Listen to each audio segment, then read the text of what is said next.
Boa tarde, eu sou professora doutora Arlete Assunção Monteiro, titular na Pontifícia Universidade Católica de São Paulo e pesquisadora do CERU, Centro de Estudos Rurais e Urbanos da Universidade de São Paulo. Estou aqui para fazer uma apresentação de pesquisa e a metodologia utilizada sobre um vilarejo que teve grande importância nos idos de 1950 e depois entrou em decadência. Com a pandemia, ele ressurgiu das cinzas. O título da minha apresentação é Desenvolvimento e Abandono, Memórias da Parada de Trem Adolfo Pinto.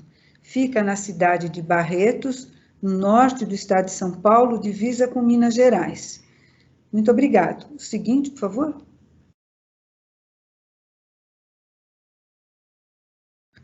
Bom, quando a ferrovia chegou em São Paulo, ela começou pela de São Paulo Rail, que unia o Porto de Santos à cidade de São Paulo e o interior paulista, com destino a levar a produção de café para exportação, que era feito em lombo de burros,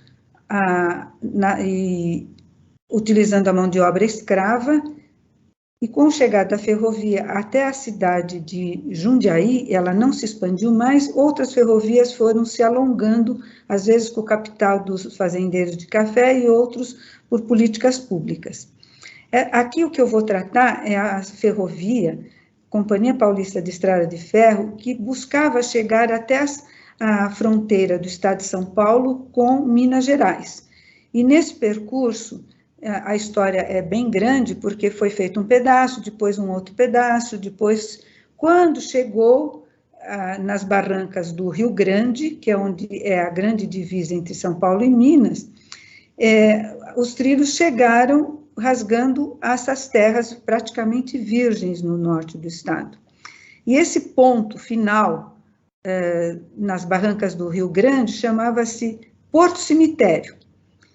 E depois, essa denominação, com a chegada do trem, passou a se chamar Colômbia, em homenagem a Cristóvão Colombo. Essa ruína ainda existe e pertence a um local que seria uma grande fazenda e usina de açúcar, nas proximidades da divisa. Então, com esse nome, todos conhecem como o município de Colômbia. O seguinte slide, por favor. E o que eu vou tratar agora é justamente, olha, a estrada de ferro até a divisa com o estado de Minas Gerais, e o que eu vou falar é uma cidade antes, que chama-se Barretos. Entre Barretos e Colômbia tem uma parada de trem chamada Adolfo Pinto. Essa estaçãozinha, a última que foi instalada, ela foi foi feita essa parada próximo a um rio que chamava-se Gordural. Então, ficou o nome de Estação Gordural. Essa estação aberta, ela buscava atender a população de moradores das chácaras e fazendas já existentes na região. E em 1930, em seguida, ela mudou de nome para o nome de um importante historiador que chama-se Adolfo Pinto, e passou de Gordural a chamar-se Adolfo Pinto. Adolfo Pinto foi um importante diretor, historiador dessa própria ferrovia, uma pessoa de destaque, tanto que tem nome de escolas, tem nomes de outras paradas de trem, em termos de São Paulo em geral, e porque ele faleceu, né, um pouquinho antes de ter a denominação de Adolfo Pinto, essa parada, porque ele havia morrido um pouco antes e foi uma homenagem a ele, mudando o nome de Gordural para Adolfo Pinto.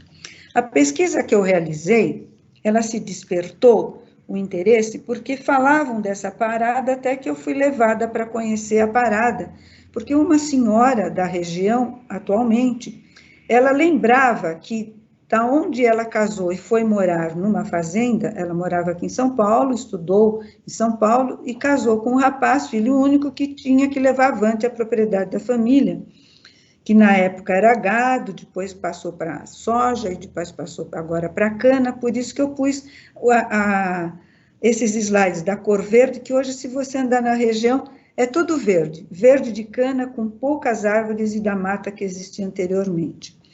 E ela ficava muito triste de ver a parada que ela ia de charrete da propriedade onde ela estava para tomar o trem para Barretos, ou vir até para São Paulo, e aquela igreja caindo de porta aberta, onde era a escola toda destruída, abandonada, e me levou a fazer uma visita organizada com outra senhora, porque ela começou, a primeira coisa, a recuperar os santos da igreja, e tinha que levar de volta. Depois começou a fazer, assim, reunir a família e amigos no antigo salão, que também caindo estava, do lado da igreja, e ela arrecadou uma série de benefícios e investiu bastante para ver aquela igreja não cair como caíram as outras estações. Quando eu fui visitar a região, em observação, acompanhada dessa senhora, não existia mais a estação.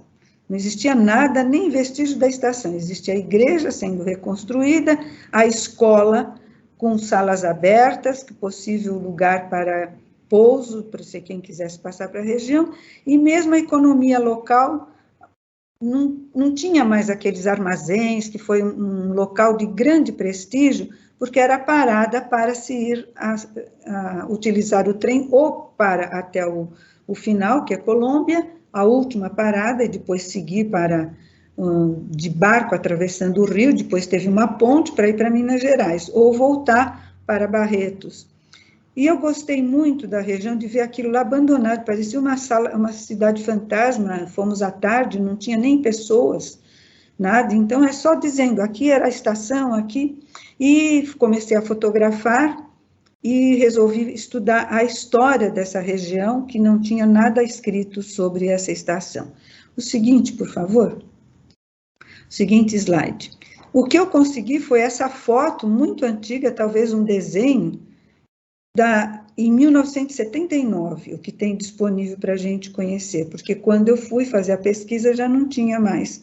A foto de baixo foi como eu vi o local, certo? E trago aqui para vocês para mostrar o que está acontecendo hoje. Então, a igrejinha restaurada teve um tipo assim de um almoço, chamando quem quisesse ir lá, inaugurar a restauração da igreja. O salão ao lado não tinha sido reconstruído. O seguinte, por favor. E essa pesquisa me deixou muito satisfeita de verificar o que pode se fazer com uma reconstrução.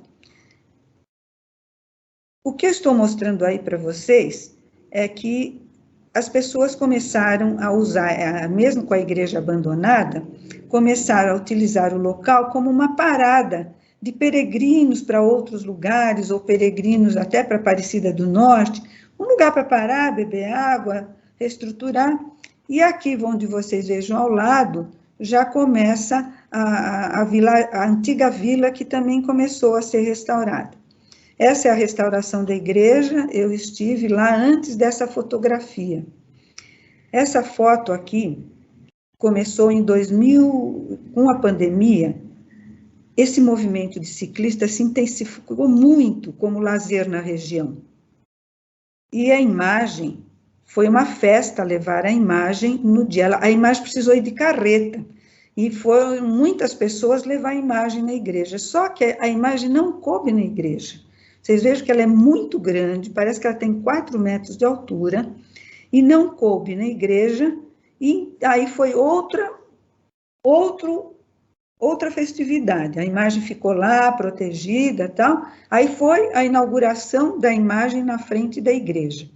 Então, eu queria dizer a vocês que de restaurar uma igreja, todo esse movimento hoje virou um turismo ciclístico, principalmente, com a pandemia que estamos vivenciando do Covid-19. A inauguração levou uma série de pessoas, inclusive a família da senhora que restaurou a igreja, com o apoio de outro senhor que tem uma chácara na região e apoiou todo esse movimento. E depois teve uma série assim, de conflitos com as senhoras que ainda moram no local, no vilarejo ou em chácaras, mas famílias muito antigas, porque às vezes mudou o santo de lugar, levou para restaurar e o padre e as pessoas que cuidaram dos santos já não era o gosto dos santos onde era, com as pessoas que cuidavam e continuam cuidando dos santos dentro da igreja. Então, alguns conflitos ocorreram na restauração dessa igreja.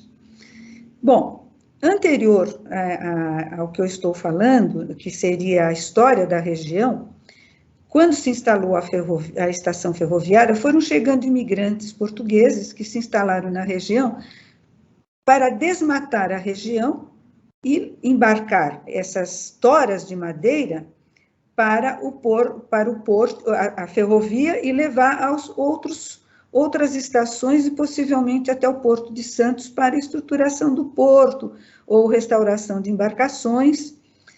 E segundo os depoimentos que eu obtive, foi muito interessante, às vezes era até por acaso. Por exemplo, eu fiquei durante a pandemia por 1 ano nessa região e consegui coletar muitos dados. Uma do que me impressionou foi que essa região tinha muito jacaré. E que, por exemplo, um rapaz que trabalhava numa jornada de trabalho por um dia, se ele e seus amigos caçassem um jacaré, tinha que ir vivo. Então, embarcava na estação com destino ao Porto de Santos, porque o que era utilizado era justamente o couro do jacaré e vendido. Então, o que se ganhava por um jacaré era muitos dias de trabalho na roça. Então, eles começaram a caçar jacaré para um rendimento melhor. Agora, a carne do jacaré, não poderia o jacaré ir morto, porque ficava podre. Então, o embarque dos jacarés era um embarque vivo. Tanto que ainda tem os vestígios de jacaré nos riachos da região.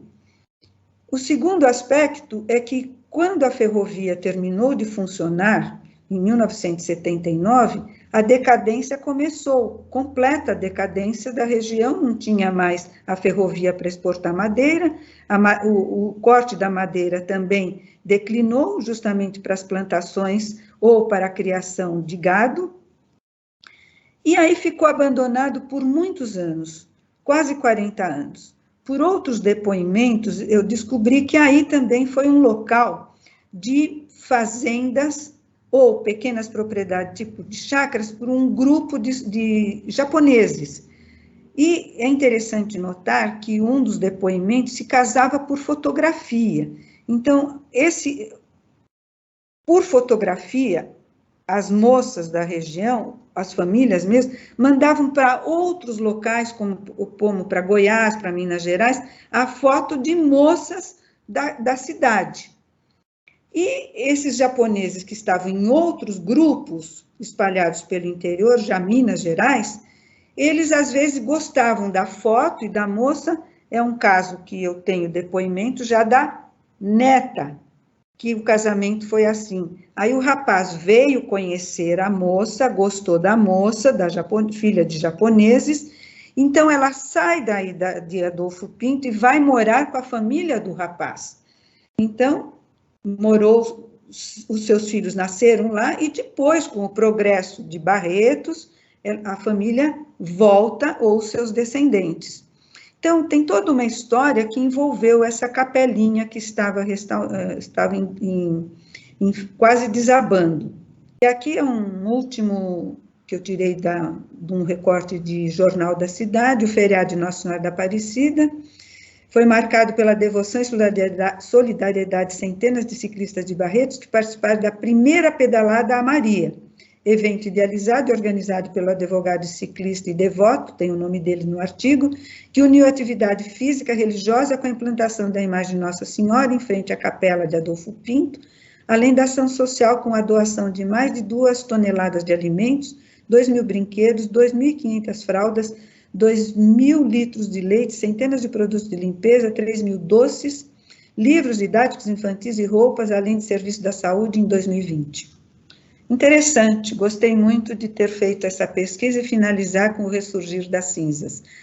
Muito obrigado a todos e estou à disposição para maiores esclarecimentos. Obrigado.